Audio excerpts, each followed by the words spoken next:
দর্শক, বিশ্ব রাজনীতির দাবার ছকে কি নতুন চাল দিল চীন ও রাশিয়া? একদিকে শুরু হয়েছে দুই পরাশক্তির যৌথ মহড়া, অন্যদিকে প্রশান্ত মহাসাগরে চীনা সাবমেরিন থেকে ছোড়া হয়েছে পারমাণবিক অস্ত্র বহনে সক্ষম ব্যালিস্টিক ক্ষেপণাস্ত্র। এতে ক্ষুব্ধ জাপান, অস্ট্রেলিয়া ও নিউজিল্যান্ড। তাহলে কি ইন্দো প্যাসিফিকে শুরু হতে যাচ্ছে নতুন শক্তির সংঘর্ষ?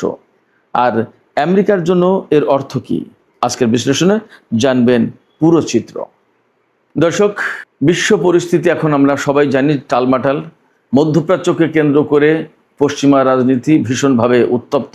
বিশেষ করে আমেরিকা, ইসরায়েল এবং ইরানের মধ্যে প্রচণ্ড রকমের সামরিক উত্তেজনা। ইরানের পাশে চীন এবং রাশিয়া রয়েছে, একথা সবার জানা।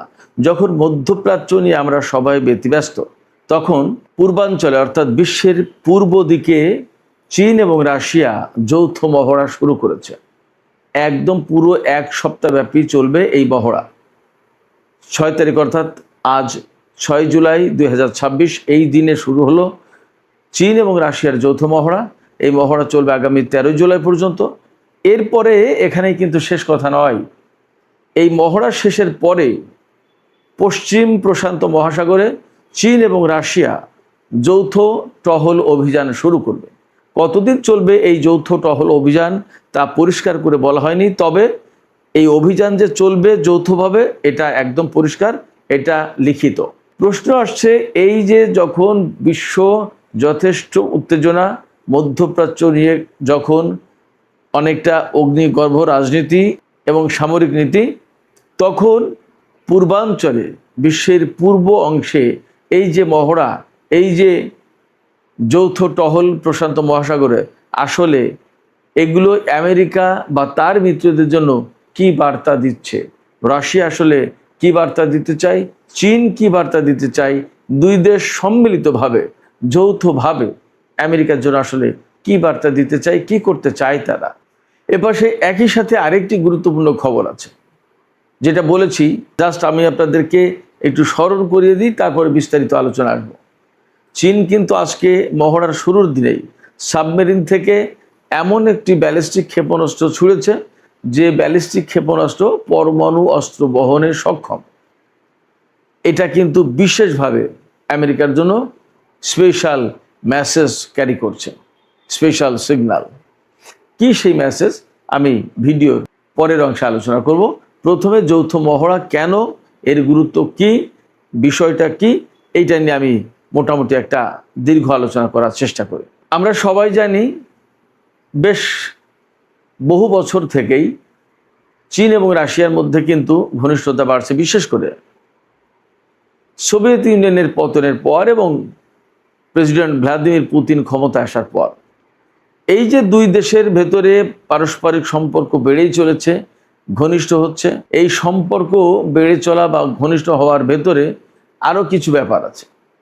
এই যে সম্পর্ক ঘনিষ্ঠ হচ্ছে, তাতে চীনকে আমরা সবাই ব্যবসায়িক হিসেবে জানি, অর্থ ব্যবসা ছাড়া আর কিছু বোঝে না। কিন্তু প্রকৃতপক্ষে ভেতরে ভেতরে চীন কিন্তু তার সামরিক শক্তিকে অনেক বাড়িয়ে ফেলেছে, অনেক নতুন কিছু যুক্ত করেছে এবং বিশ্ব শক্তির বা বিশ্ব অঙ্গনে, বিশ্ব মঞ্চে আবির্ভূত হওয়ার জন্য যেরকম একটা বড় শক্তি হতে হয়, সেই শক্তি অর্জনের চেষ্টা কিন্তু করেছে।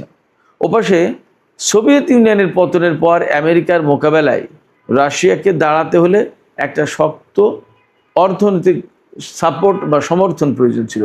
এই জায়গায় কিন্তু চীন সেই সাপোর্টের কাজটুকু করে গেছে। যেমন চীনের প্রয়োজন সামরিক শক্তি, তেমনি রাশিয়ার প্রয়োজন অর্থনৈতিক শক্তি। এই দুই দেশের দুই প্রয়োজনের মিটমাট বা মীমাংসা করার চেষ্টায় দুই দেশ একে অপরের কাছে আরও বেশি ঘনিষ্ঠ হয়েছে, আরও বেশি তাদের ঘনিষ্ঠতা বাড়িয়ে চীন রাশিয়াকে তার পক্ষ থেকে যে সমস্ত সাপোর্ট দেওয়ার দরকার সেগুলো দিয়েছে, আর রাশিয়া চীনকে চীনের প্রয়োজন মতো সাপোর্ট দিয়েছে। এর সাথে কিন্তু যুক্ত ছিল ইরান, আরও কিছু দেশ আছে, বাট মোটা দাগে কিন্তু রাশিয়া, চীন, ইরান, এই তিন দেশের আন্তঃসম্পর্কটা বিশেষভাবে গুরুত্বপূর্ণ, সামরিক, অর্থনৈতিক, রাজনৈতিক, কূটনৈতিক সব ক্ষেত্রে। রাশিয়া এবং চীন সম্পর্ক বাড়ানোর প্রেক্ষাপটে বিগত বেশ কয়েক বছর ধরে তারা বার্ষিক মহড়া চালাচ্ছে, যৌথ মহড়া, চীন এবং রাশিয়া শুধুমাত্র দুই দেশ মিলে।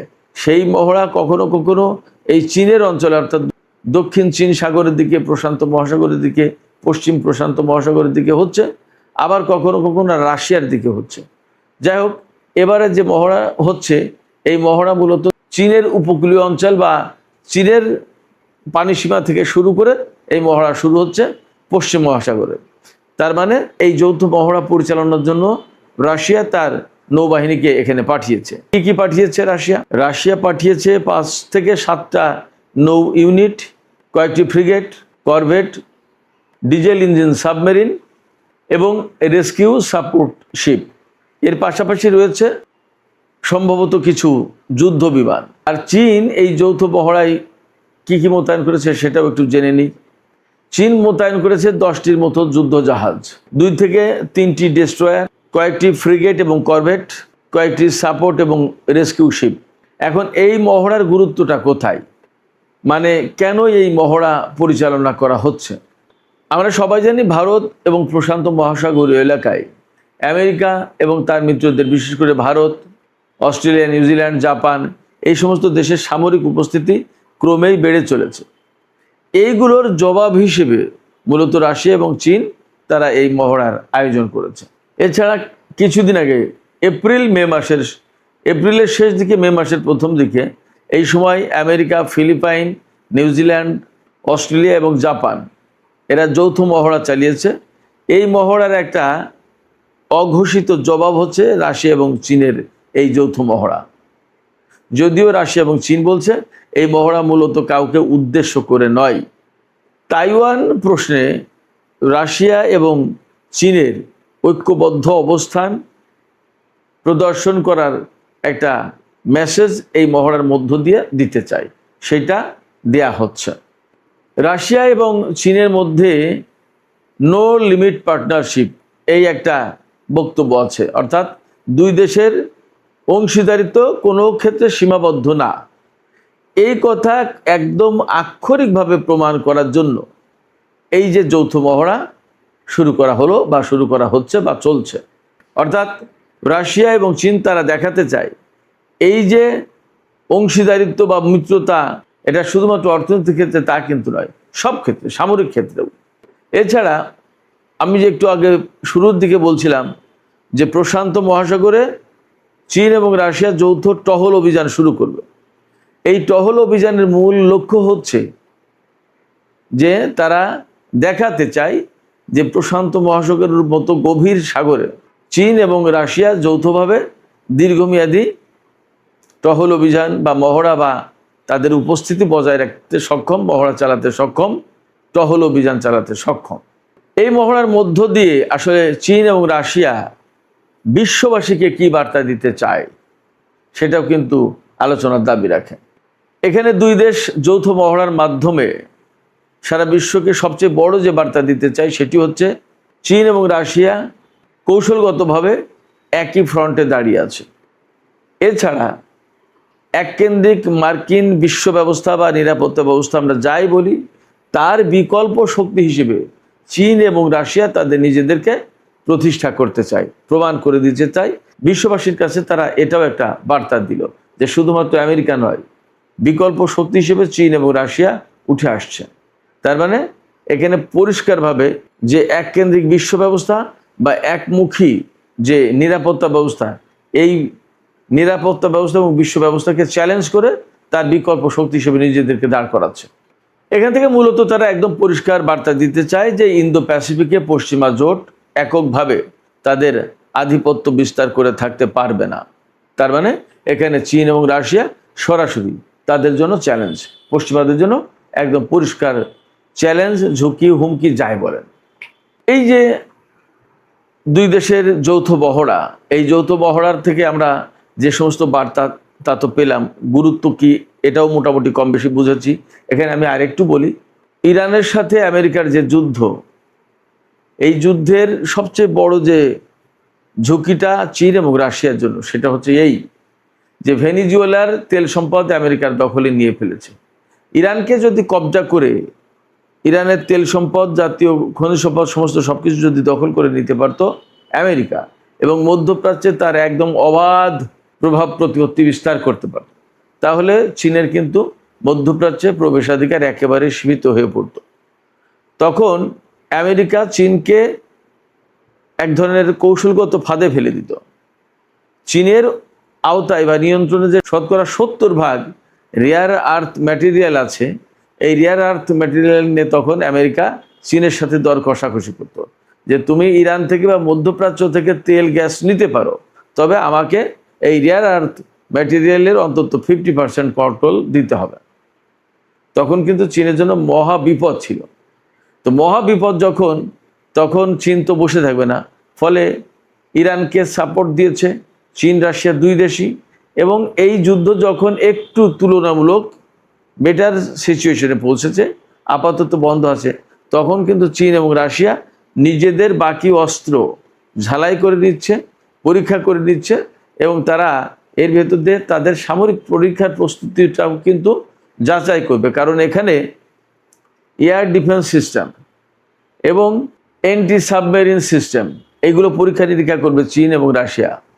খেয়াল করুন, খুবই টেকনিক্যাল এবং খুবই স্পর্শকাতর বিষয়গুলো, যে অ্যান্টি সাবমেরিন এবং এয়ার ডিফেন্স সিস্টেম, এগুলোর পরীক্ষা নিরীক্ষা করবে রাশিয়া এবং চীন। তার মানে আমেরিকার সাথে যদি আকস্মিকভাবে সংঘাত শুরু হয়, বা নেটো জোটের সাথে অথবা ইউরোপের সাথে রাশিয়ার, তাইওয়ান ইস্যুকে কেন্দ্র করে আমেরিকার সাথে চীনের, তাহলে তারা যাতে এইগুলো পরীক্ষা নিরীক্ষা করে আগেই ঠিকঠাক করে রাখতে পারে, এবং তারা যাতে সময় মতো বা প্রয়োজন মতো ব্যবহার করতে পারে। এপাশে আমি প্রথমেই বলেছিলাম যে চীন যে সাবমেরিন থেকে ক্ষেপণাস্ত্র ছুড়ল, এর গুরুত্বটা কি আসলে, এটা তো বিশাল একটা ব্যাপার। এই কথাটা আমি এখন আলোচনা করি।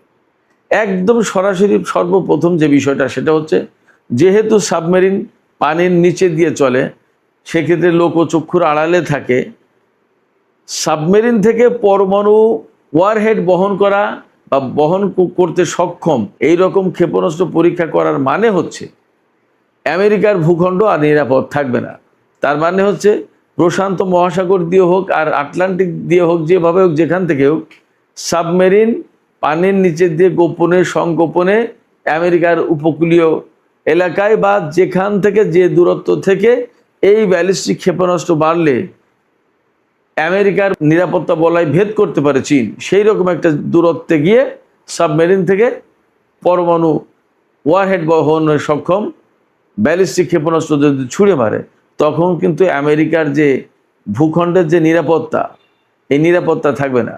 আমেরিকা তো এখন বিশ্বের বিভিন্ন দেশে যেখানে তারা যুদ্ধ করতে চায়, সেখানে ঘাঁটি আছে, বা নিকটতম ঘাঁটি থেকে তারা সৈন্য, যুদ্ধ জাহাজ বা বিমান, ক্ষেপণাস্ত্র প্রতিরক্ষা ব্যবস্থা, এই সমস্ত নিয়ে এসে যুদ্ধ করে, এবং বিমানবাহী রণতরী পাঠিয়ে আমেরিকার মূল ভূখণ্ডকে সবসময় নিরাপদ রেখে বিশ্বের বিভিন্ন দিকে দিকে জনপদে জনপদে তারা যুদ্ধ করে যায়। আমেরিকার মাটি এবং আমেরিকার জনগণ অক্ষত থাকে, কোনো ঝুট ঝামেলার ভেতরে পড়ে না। কিন্তু এই সাবমেরিন দিয়ে পরমাণু অস্ত্রের পরীক্ষা বা পরমাণু অস্ত্র বহনে সক্ষম ব্যালিস্টিক ক্ষেপণাস্ত্রের পরীক্ষা, এটা যখন সফল হচ্ছে, তখন কিন্তু চীন আলটিমেটলি, চীনের সাথে যদি আমেরিকার সংঘাত কখনো শুরু হয় বা সংঘর্ষ শুরু হয়, তখন চীন একদম সহজেই এই সাবমেরিন পাঠিয়ে পারমাণবিক ওয়ারহেড সম্বলিত ব্যালিস্টিক ক্ষেপণাস্ত্র ছুড়বে আমেরিকার মূল ভূখণ্ডে। তখন কিন্তু আমেরিকার মূল ভূখণ্ড মোটেই নিরাপদ থাকবে না।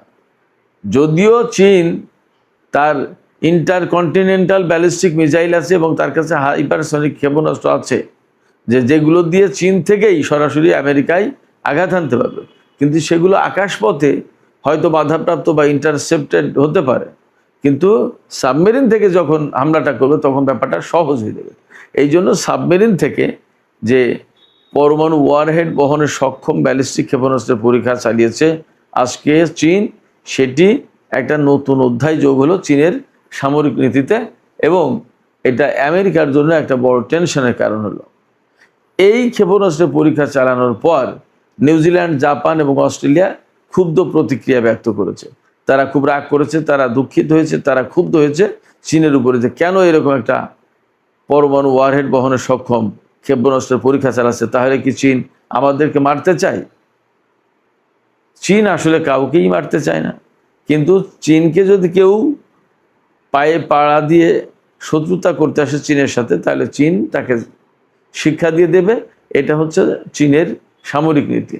ফলে যদি আমেরিকা বা তার মিত্ররা যে কোনো দেশ যদি চীনের জন্য অহেতুক ঝামেলা সৃষ্টি করে, চীনকে যদি সামরিকভাবে আঘাত করে, তাহলে চীনও পাল্টা ব্যবস্থা নেবে। এই হলো খুব সহজ কথা।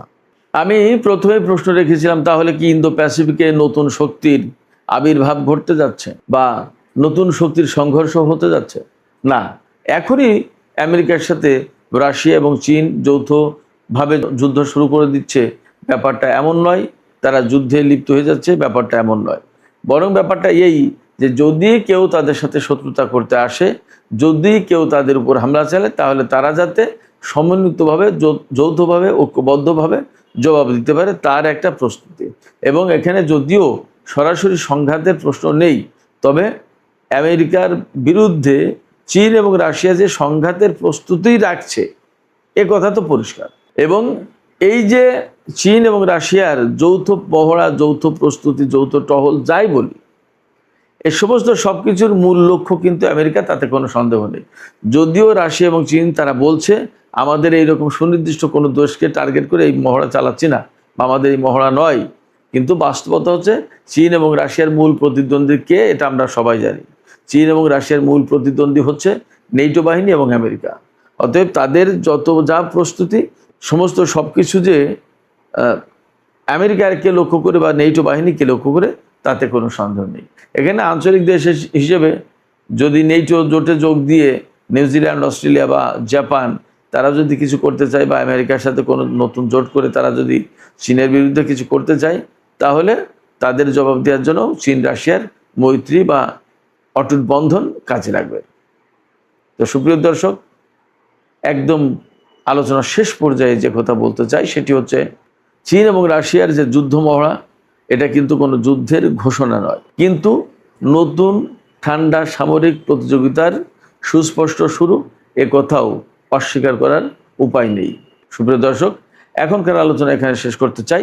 যাবার আগে আমি আপনাদের কাছেই প্রশ্ন করি, আপনারা কিভাবে দেখছেন চীন এবং রাশিয়ার এই যৌথ মহড়াকে? এই মহড়া কি আপনারা মনে করছেন আমেরিকাকে সরাসরি চ্যালেঞ্জ করার জন্য, নাকি নিজেরা নিজেদের ভেতরকার অস্ত্র প্রশিক্ষণ, এই সমস্ত শুধুমাত্র নামকস্ত এগুলো করার জন্যই? আপনাদের মতামত জানিয়ে কমেন্টে লিখুন, আর ভিডিও ভালো লাগলে লাইক, কমেন্ট, শেয়ার করবেন প্লিজ।